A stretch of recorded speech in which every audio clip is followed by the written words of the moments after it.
On en vient à ce rebondissement inattendu dans l'affaire Lilian. Le défenseur des droits a décidé de s'auto-saisir dans ce dossier, un mois après le classement sans suite de la plainte déposée par la mère de cet adolescent. Il avait été blessé au visage par un tir de LBD en marge d'une manifestation de Gilets jaunes à Strasbourg. Les précisions avec Grégory Fraisse.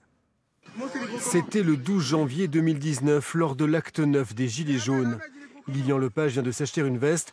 Dans la rue, des affrontements et un tir de lanceur de balles de défense. L'adolescent a la joue trouée et la mâchoire brisée. Opération, convalescence, une année scolaire ratée, des séquelles. Le jeune homme est aujourd'hui dans un internat en Bretagne. Les démarches entreprises par sa mère pour comprendre sont restées vaines. Sa plainte déposée contre X a donné lieu à une enquête de l'IGPN et a finalement été classée sans suite en novembre, faute de pouvoir identifier l'auteur du tir. Il y a quelques jours, le défenseur des droits a décidé de se saisir du dossier et de reprendre l'enquête à zéro. Un soulagement pour la mère de Lilian. Enfin, des gens sensés m'écoutent. Je pense qu'ils ont eux aussi compris qu'il y a une injustice, que les droits de mon enfant ont été bafoués. Et là, c'est un soulagement, quoi. Donc j'espère qu'ils mettent l'État face à leurs responsabilités.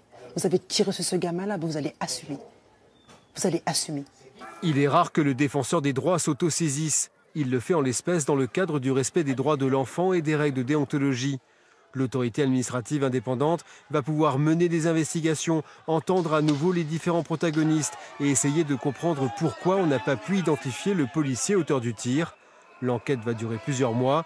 Si elle conclut à une impossibilité d'encadrer pleinement l'usage du LBD, c'est son utilisation en France qui pourrait être remise en cause.